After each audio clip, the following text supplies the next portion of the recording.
नमस्कार, मैं खजान और आप देख रहे हैं जनसत्ता।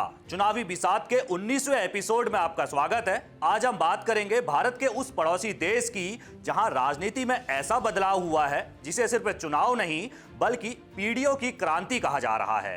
नेपाल में कुछ ही घंटों बाद नए प्रधानमंत्री शपथ लेने जा रहे हैं और जिस नाम की सबसे ज्यादा चर्चा है वो है बालेन शाह। एक रैपर, एक इंजीनियर, एक मेयर और अब प्रधानमंत्री तक का सफर। आखिर कैसे जैनजी आंदोलन का चेहरा देश की सत्ता तक पहुंच गया और सबसे बड़ा सवाल, इसका भारत पर क्या असर पड़ेगा। चलिए शुरू करते हैं नेपाल की बदलती सियासत की पूरी कहानी। नेपाल में होने वाला शपथ ग्रहण इस बार सिर्फ राजनीतिक कार्यक्रम नहीं बल्कि सांस्कृतिक और धार्मिक प्रतीकों से भरा ऐतिहासिक आयोजन बनने जा रहा है। रिपोर्ट्स के मुताबिक पूरा माहौल किसी प्राचीन राजतिलक जैसा दिखाई देगा। शंखनाद होगा, वैदिक मंत्र गूंजेंगे, घंटियां बजेंगी और धार्मिक अनुष्ठानों के बीच नए प्रधानमंत्री शपथ लेंगे। खास बात यह है कि शपथ ग्रहण का दिन रामनवमी का दिन चुना गया है, वही समय जब अयोध्या के राम मंदिर में भी विशेष पूजा हो रही होगी। यानी नेपाल अपनी नई राजनीतिक शुरुआत को धार्मिक और सांस्कृतिक पहचान से जोड़कर पेश करना चाहता है। लेकिन कहानी सिर्फ शपथ ग्रहण की नहीं है, कहानी उस आंदोलन की है जिसने नेपाल की राजनीति की जड़ें हिला दी।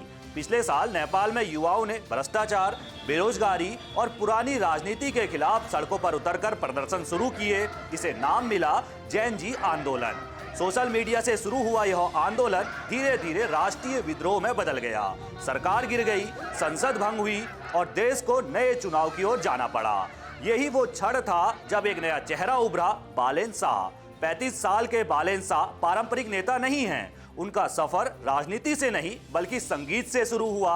नेपाल की हिप हॉप दुनिया में वो एक चर्चित रैपर थे। उनके गाने सिर्फ मनोरंजन नहीं बल्कि सिस्टम के खिलाफ गुस्सा थे। भ्रष्टाचार, बेरोजगारी और राजनीतिक विफलताओं पर खुली आलोचना, युवाओं ने उनमें अपनी आवाज देखी। यही लोकप्रियता बाद में राजनीतिक पूंजी बन गई।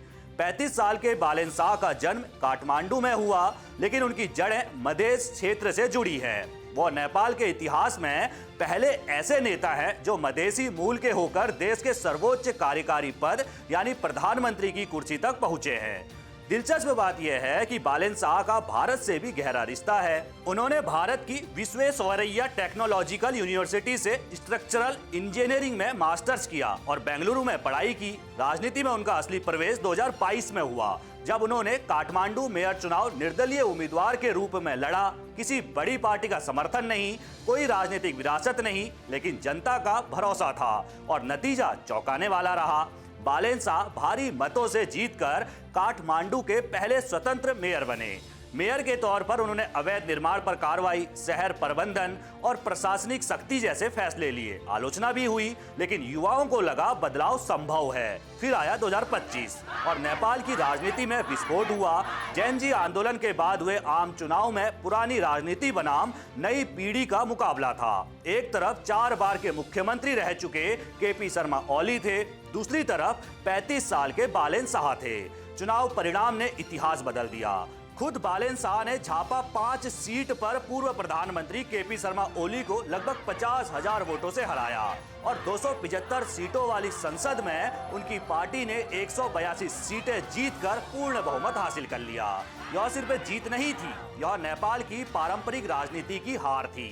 विश्लेषक कहते हैं कि बालेन शाह की लोकप्रियता का सबसे बड़ा कारण उनकी छवि है। लोग उन्हें फैंटम लीडर कहते हैं। कम दिखाई देते हैं लेकिन हर जगह चर्चा में रहते हैं। युवाओं के लिए वो सिस्टम बदलने वाले मसीहा की तरह है। अब सवाल आता है, भारत के लिए इसका क्या मतलब है?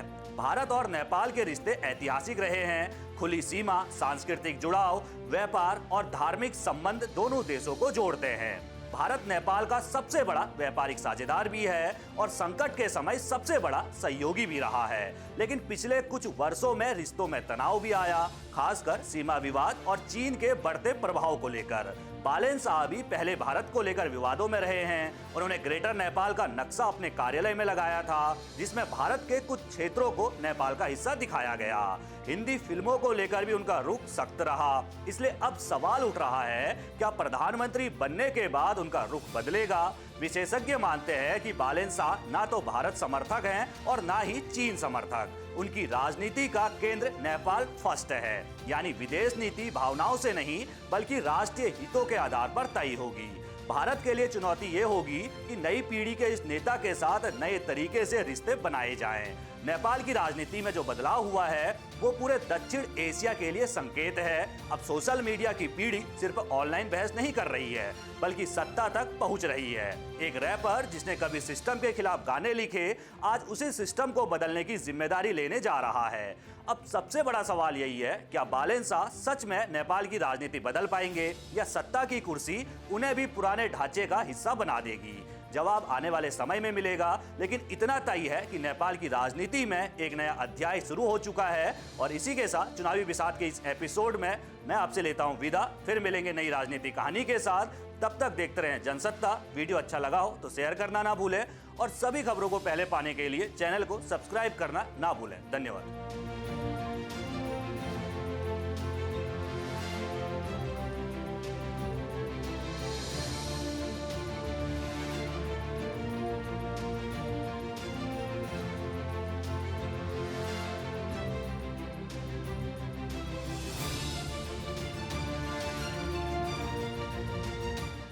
जहां नेता चले चालें और वोटर करे हिसाब, हर सीट पर तगड़ी जंग, हर गली में हंगामा, कुर्सी के खेल में छुपा है बड़ा ड्रामा। कौन जीता कौन हारा संपूर्ण विश्लेषण, सत्ता का हर तड़का सिर्फ जनसत्ता पर। चुनावी बिसात सोमवार से शुक्रवार शाम 7 बजे।